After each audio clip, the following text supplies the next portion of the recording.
Hello, everyone. Welcome to Where the Water Tastes Like Wine. This is a game. I love the music already.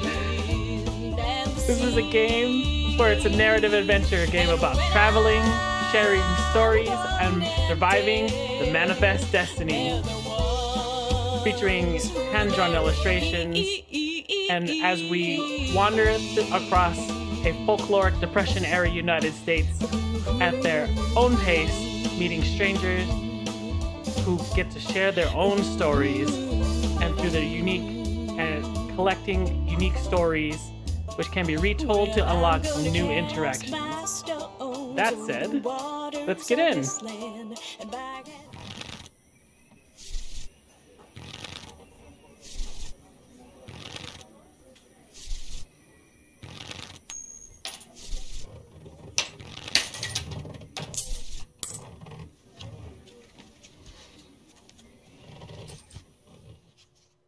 Night has fallen and you're weary from travel.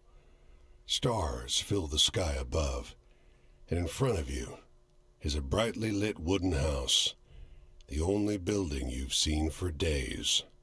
Ooh. You walk toward the house, hearing the sounds of laughter and talk as you reach the door and push it open.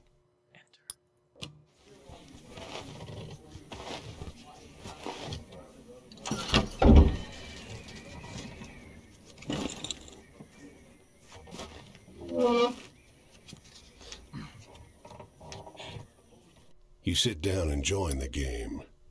It's a cheap buy-in, and not many of the other players are very good. Look around. The lady fiddling with dice gets good cards, but has no real strategy. The man to your right seems to just hold on to the highest cards he has, regardless of suit or any consideration of matches. Who else is here? The man in gray across from you, though, he's good. He already had the largest pile of coins when you bought in, and while your winnings grow quickly, you can't quite catch him. Man, I feel like I gotta take my voice down an octave. Keep playing. One by one, the other players leave the table, sometimes with pique or with wry humor, leaving their winnings with you or the man in gray. Keep playing.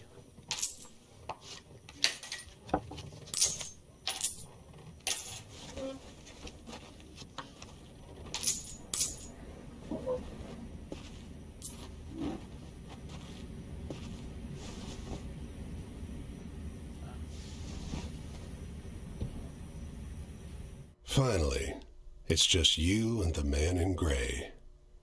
He looks at you, full of humor, and winks. Last hand? I'm in. He deals, you draw, and look at your hand. It's good. It's great.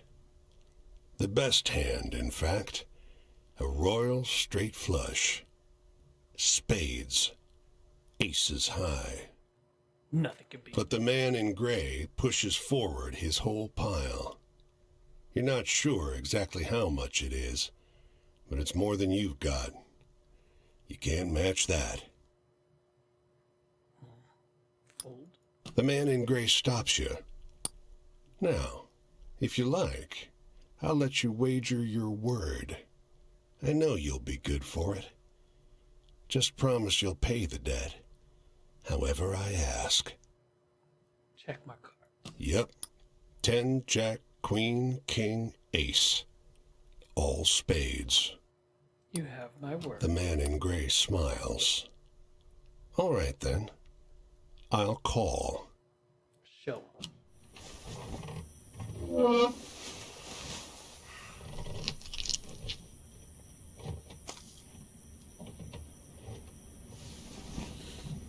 What? What?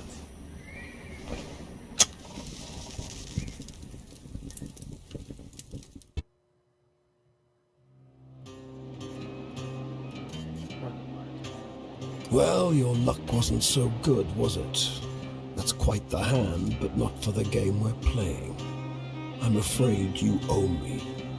Your life, sure, but more than that, your labor. You see, this land is built on stories. It's one big story, this country, woven of many small ones. Few of the small ones are strictly true, and the big story is mostly a lie. All the stories and songs and myths and legends start somewhere, with a seed. As they're told and retold and passed around, they grow and change to become the stories we know. To pay your debt to me, you'll be carrying stories, finding the seeds first and then spreading them, telling them onwards so they can begin gaining strength. This is no light task. Stories are heavy. Most of the stories you'll find will be small seeds. They might be true, but they'll grow wild and unbelievable with the telling. The more important stories are the true ones, the ones people will tell you about their own lives. Those often get lost in the weaves of the big story. Oh, I'm loving this already. The more true stories you can find and tell, the more you can weave that truth into the big story. Tarnish it a bit perhaps, but isn't a dingy and battered truth better than a shining lie? I'll strip away your flesh to make the journey easier, but still you will feel pain. Hunger, weariness, thirst, and despair. They're all part of stories, the part not often told. And death, yes, but don't worry. As long as your task remains, you come back. Wow. Go on your way, Seeker. Maybe we'll meet again, or maybe not. Either way, it'll be an experience for you. I'm jealous in some ways. I hope you find what you're looking for. Oh, man. Okay. This bungalow is being ransacked. There's furniture piled in the front yard, ammunition heaped under the mailbox, and a crowd of clean-cut men ripping apart a car in the driveway. Strange. The two heavily armed, mud-caked women leaning over the porch railing share the same bored grin. One shouts at you. "Lend a couple innocent gals a cigarette?" Sure. You're about to hand her a smoke when those men draw pistols and shove you hard into the dirt. "You know these girls?" they demand. No, Once sir. they've dumped your bag out into the road, they decide you're harmless. "If you were selling booze too, you'd have a lot more cash," sneers one. On the porch behind him, the two bootleggers are fingering their empty rifles, grinning in disappointment. Okay. Woman arrested for bootlegging. Oh, interesting.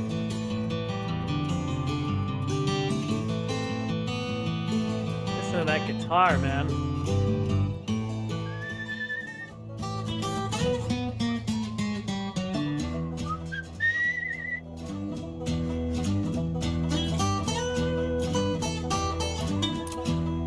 Off the road and into the woods, you can't help but come across this package by the old tree tied to a sturdy stick. The cloth wrapping conceals, though not particularly well, something large and softly unsettled. Little eyes blink back at you from inside the bundle. Uh-oh. Hello? The shape gives a start. "Please don't tell my pa that I'm in here." It says in a small voice. Why not? Pa doesn't want to live with us anymore. But I want to go with him. Don't tell him, please. I'm hiding. His father must have been here at some point, but you sure can't see him now, Please go. He's coming back any minute. says the boy, growing agitated. He's going to see you talking to me. Please, go! He only calms down when you leave. You don't see another soul for miles. Okay. Boy who ran away with his father. Must be a soldier by that music. Okay.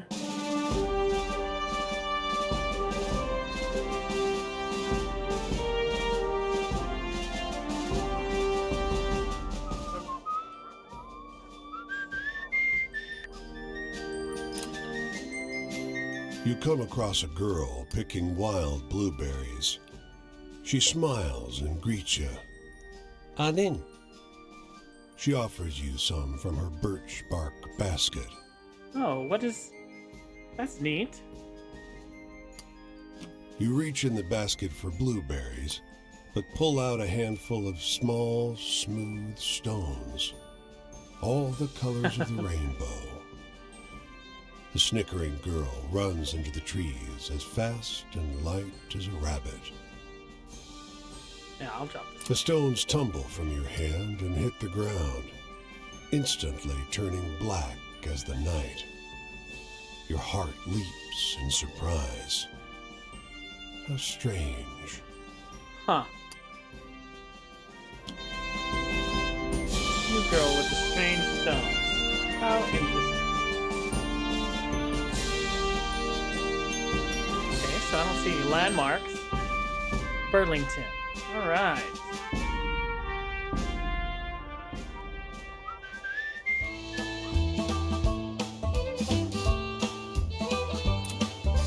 By nightfall, the hospitality of this sleepy hamlet, combined with their superstitious tales, has both overstuffed your stomach and filled you with a hollow dread. Oh?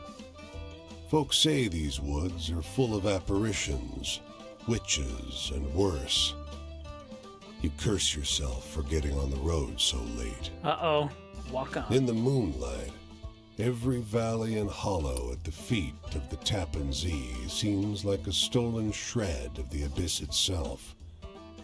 Fireside tales seem less fanciful, and every cackling crow and moaning whippoorwill seems like a demon perched on the shivering, spindly trees.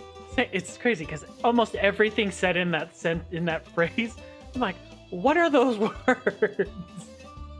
But something cuts through the noise. The muffled sound of hooves galloping on the cold, muddy road. When he finally slows his horse alongside you, it's as though he had just appeared out of the mist. Look at him. He's astride a gigantic black courser. And though his boots are muddy and ragged, he wears an immaculate coat with great, shining buttons. From his saddle hangs an antiquated flintlock and a cavalry saber. Wow. In the darkness, you can hardly see above his towering shoulders. It's a soldier. Greet the rider. His voice is a rumbling croak, deep, but as though his throat is filled with thorns. Have you happened upon a cannonball around here? You can tell English isn't his first language. German is. His hand, so pale it's almost blue in the moonlight, grips the reins in a fist. Sorry, I haven't. You mumble an apology and watch as he silently rides away, back into the mist. He's cloaked in black, you notice from behind, but the blood running down over his shoulders glints crimson in the moonlight. Move on.